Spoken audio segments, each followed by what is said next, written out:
Il rione di Seuna Nuora si appresta a festeggiare Sant'Isidoro, patrono degli agricoltori, una ricorrenza molto sentita nel rione che in passato tradizionalmente era abitato da Sosmasaios.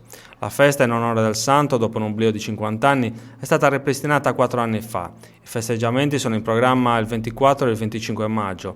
Ad organizzarli un apposito comitato presieduto dal priore Pierluigi Saiu, che succede a Pasquale Selis, Giuseppe Tupponi e Checco Beccu.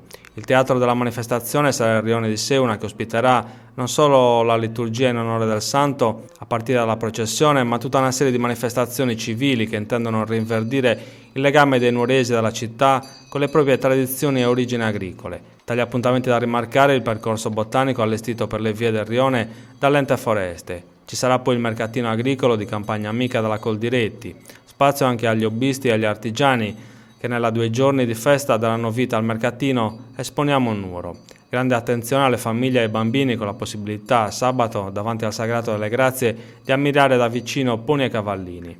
Infine spazio ai convegni con la tavola rotonda sul tema Raccontare Nuoro e la Sardegna, che culminerà con la consegna del premio Campanaccio d'Argento 2014 che andrà ad un nuorese che si è distinto per il suo amore verso la città.